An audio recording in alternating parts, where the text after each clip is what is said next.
It's a very small country right next to New Zealand. That's a joke. Australia, yeah. They'd like to be their own country, maybe, once upon a time. Sometimes people, I'm from Australia. Sometimes people will think that I'm from New Zealand, which is a huge compliment because they have a really nice Prime Minister. We know. Alright, as I'm sure you know, everything's going on in Australia at the moment. It's devastating. Alright, why am I taking you on a history tour of Berlin if I'm all the way from Australia? It's a pretty good question. I actually first came to Berlin in 2011. I was invited here to participate in an international festival with my work. I make work about violence, power structures and authority, so nothing to do with the city. In a past life I have a theatre degree, I also have an art history degree. So that's what leads me into this work. I'm a licensed trained guide and I'm very passionate about sharing the story of the city with you because it is an incredibly interesting. Alright, who's done a Sandeman's tour before? Yeah, so most of you know the concept, yeah? For those of you who it's your first time, what we do is we invite you to participate in the tour. We don't charge you up front. Other tours going to ask you 15 to 20 euro. We don't do that. We just ask you to come along and then pay what you feel the tour is worth at the end. That way you're going to ensure yourself with a high quality tour because of course I want to earn money for my work. Makes sense, right? We just start getting right into history. It's nice that there's more books we can move pretty quickly today. I will walk rather briskly between our stops. The two advantages to that are that we get through things and you warm up. Alright, this structure over here behind me, anyone tell me what it's called? Brandenburg Gate, beautiful, great. Alright, it starts its life in 1791. It's built by the Hohenzollerns who ruled Prussia. Prussia is one of the states that makes up what we now call Germany. Germany is actually a relatively new entity. It doesn't actually start its life until 1871, where it becomes unified. The Prussians are then in control of this unified nation of Germany, becoming a new European superpower. But when they build this in 1791, they build it as a peace symbol, which is pretty interesting considering that the Hohenzollerns are a heavily militarized, state empire well into conquest. Once they take over Germany, this growing kind of confidence in their military might and power, added to industrialization, gets them involved in World War I, 1914 to 1918, and this is a horrible tragedy on many fronts. Yeah.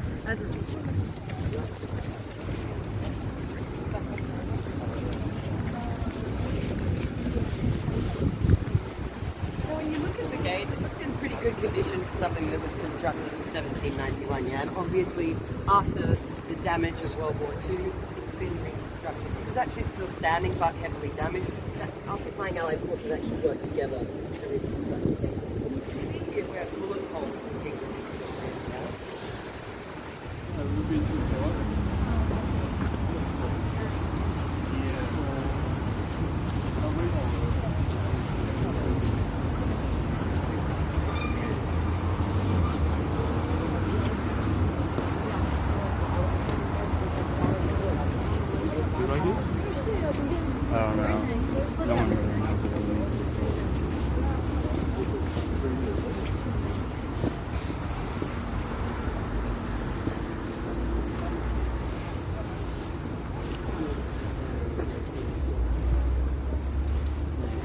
So shortly, I'm going to invite you to go into the memorial. I think it's an important thing to do when you visit the site.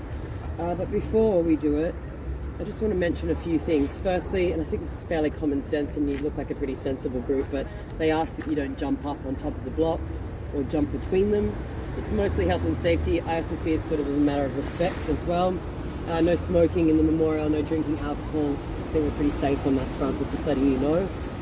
Often people refer to this place as the Holocaust Memorial, but actually it's called the Memorial to the Murdered Jews of Europe. The Jews were not the only group persecuted by the Nazis, and we actually have separate memorials to those other groups throughout the city. This is specifically for the Jewish group because historians look at the number of these people to have died to be in about the 6 million mark. It's probably more than that, but that's what can be validated, yeah? All right. Hitler's actually created a conspiracy that he feels exists between the Bolsheviks and the Jews. And this is the enemy within Germany that needs to be plucked out in order for Germany to succeed. He's also found a way to blame the Jewish community for the failures of World War I and everything untoward that happened to Germany after that, yeah? So there's a group now rife for putting all of the suffering and blame onto.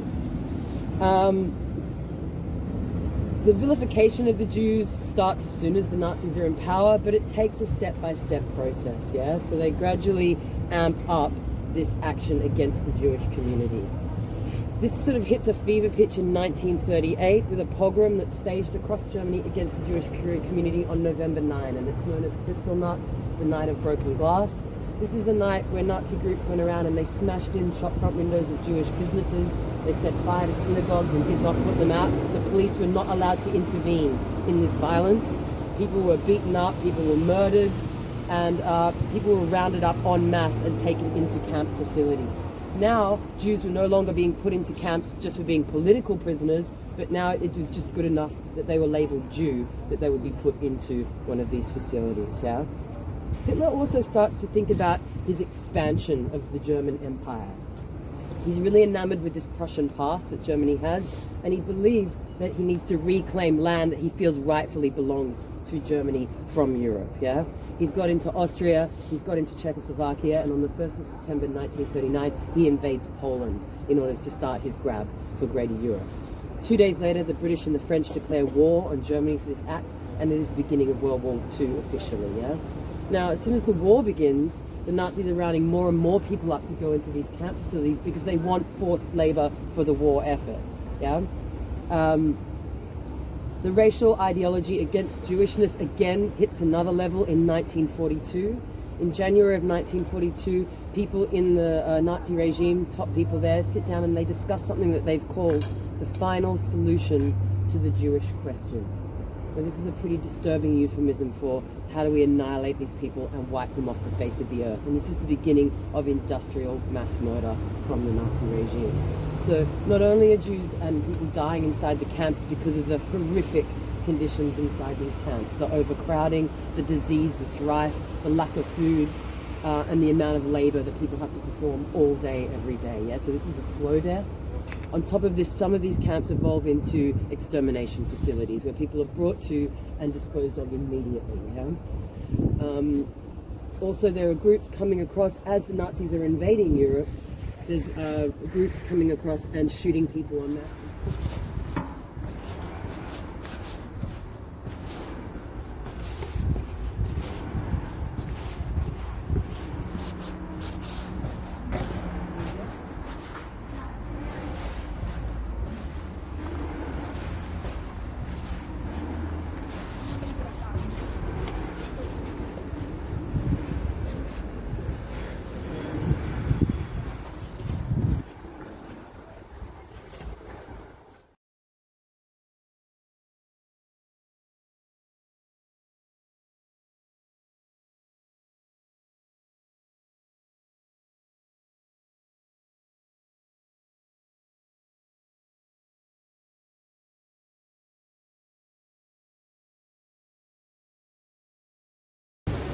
The what?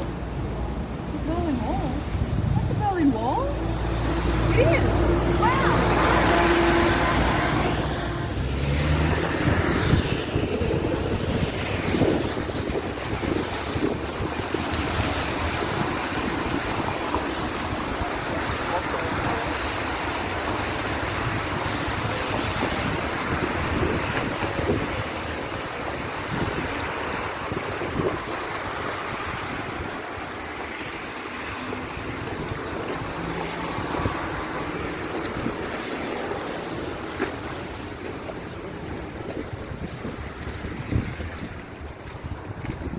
Being annoyed at my colleague because we should just take in groupings and we want to go in at once. We're going to do one more story and then I promise we'll take a break, okay?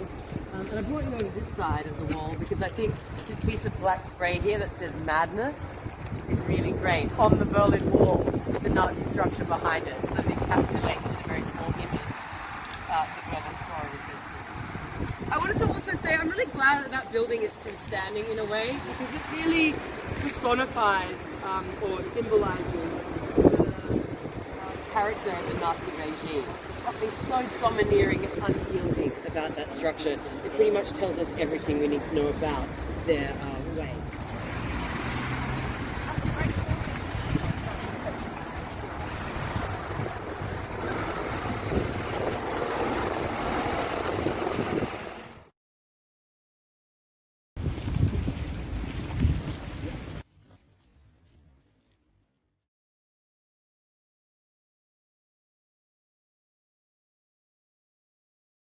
corner for a moment, so step on in.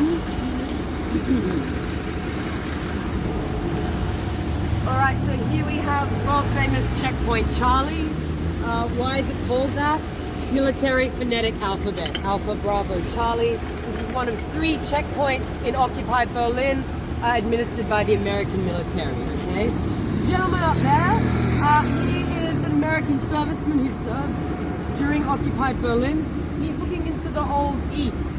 On the other side is a photograph of a GDR serviceman looking into the old west. I think you can kind of figure that out.